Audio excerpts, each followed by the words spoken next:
안녕하세요. 국어책 문해력 센터입니다. 고등학교 1학년 여러분 정말 수고 많았습니다. 중간고사에 이어 기말고사까지 어느새 1학기가 모두 끝났습니다. 시험지를 다시 펼쳐보면 여러 종류의 문제가 있습니다. 정말 어려워서 틀린 문제도 있었고 학교에서 변별력을 위해 일부러 어렵게 출제한 문제도 있어요. 반대로 충분히 맞힐 수 있었는데 실수해서 틀린 문제도 있고 개념은 알고 있었지만 헷갈려서 놓친 문제도 있었을 것입니다.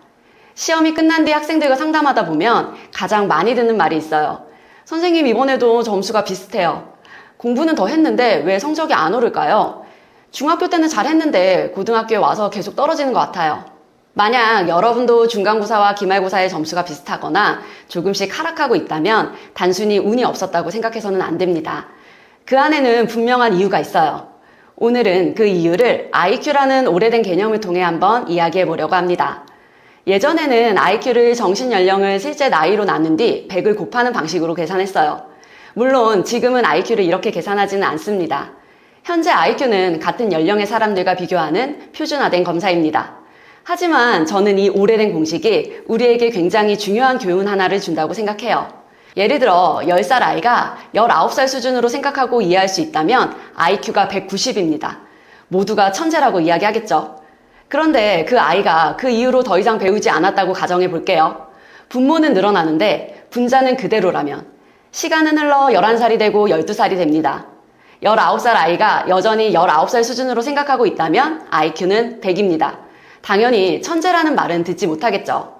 반면 친구들은 매일 새로운 개념을 배우고 책을 읽고 문제를 풀고 경험을 쌓으며 계속 성장합니다.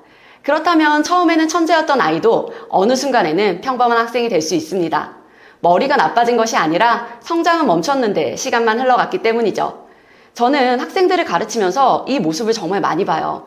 중학교 때 정교권이었던 학생이 고등학교에서는 평범해지는 경우, 초등학교 때 머리가 정말 좋다라는 말을 듣던 학생이 어느새 공부를 힘들어하는 경우, 반대로 어렸을 때는 평범했지만 꾸준히 공부한 학생이 고등학교에서 상위권이 되는 경우도 정말 많습니다. 결국 학업에서는 지금 얼마나 많이 아느냐보다 얼마나 계속 성장하느냐가 더 중요합니다. 고등학교는 중학교보다 공부를 조금 더 하는 곳이 아니에요. 생각하는 수준 자체가 달라지는 곳이에요.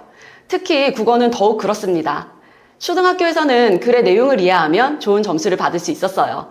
중학교에서는 작품과 개념을 배우는 것이 중심이에요. 하지만 고등학교 국어는 전혀 다릅니다. 글을 읽는 것이 아니라 구조를 분석하고 문장을 이해하는 것이 아니라 논리를 파악하며 작품을 감상하는 것이 아니라 표현 방식과 주제의식을 나타내기 위한 여러 가지 요소들을 분석해야 합니다.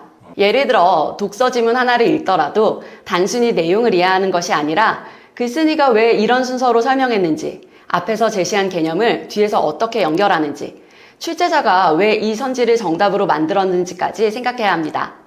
문학도 마찬가지예요.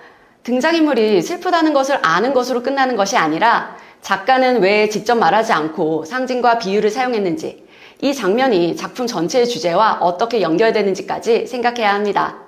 그러니 중학교 때 하던 방식 그대로 공부해서는 당연히 성적이 정체될 수밖에 없어요. 학생들은 자주 말합니다. 선생님, 저 공부 많이 했어요. 맞습니다. 정말 공부했습니다. 하지만 저는 질문 하나를 더 합니다. 작년보다 더 많이 성장했나요? 작년보다 더 어려운 글을 읽었나요? 작년보다 더 깊게 생각했나요? 작년보다 더 오래 집중할 수 있게 되었나요? 작년보다 더 많은 문제를 이해하며 풀었나요? 공부를 많이 했다는 것과 성장했다는 것은 같은 말이 아닙니다. 고등학교에서는 공부량도 중요하지만 공부의 깊이와 질이 더 중요해져요. 그래서 저는 진짜 천재는 많이 알고 있는 사람이 아니라 계속해서 배울 수 있는 사람이라고 생각합니다. 공부를 어느 순간 끝내는 사람이 아니라 새로운 지식을 받아들이고 자신의 수준을 끊임없이 높이는 사람. 그 학생이 결국 시간이 지날수록 더 강해집니다. 그래서 여름방학이 중요합니다. 여름방학은 부족했던 문제를 조금 더 푸는 시간이 아니라 2학기의 성장을 미리 준비하는 시간이에요. 국어라면 문제를 많이 푸는 것보다 한 지문을 깊이 읽는 연습을 해야 해요. 한 문장을 읽더라도 왜 이런 표현을 사용했을까? 왜 문단의 순서가 이렇게 배치되었을까? 출제자는 왜 이런 오답을 만들었을까를 스스로 질문해야 합니다. 정답을 맞히는 공부가 아니라 생각하는 공부를 해야 합니다.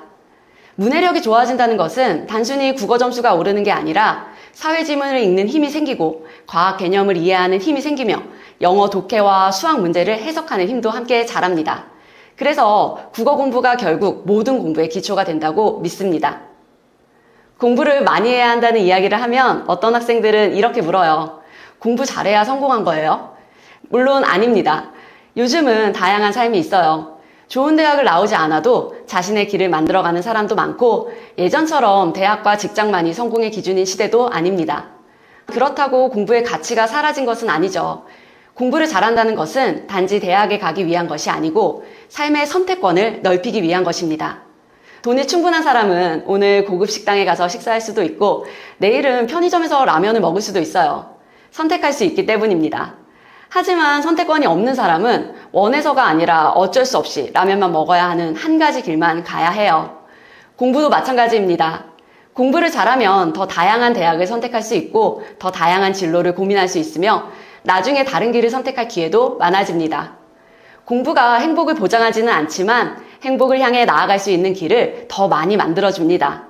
저는 그것이 공부의 가장 큰 가치라고 생각해요. 이번 여름방학은 문제집 한 권을 더 끝내는 방학이 아니라 어제보다 더 성장하는 방학이 되었으면 좋겠습니다. 시간은 누구에게나 똑같이 흐르고 있어요. 나이를 먹고 있다는 거죠. 하지만 같은 시간 속에서 성장하는 속도는 여러분이 선택할 수 있습니다. 이번 여름방학이 여러분의 성적을 바꾸는 시작이 되기를 진심으로 응원하겠습니다.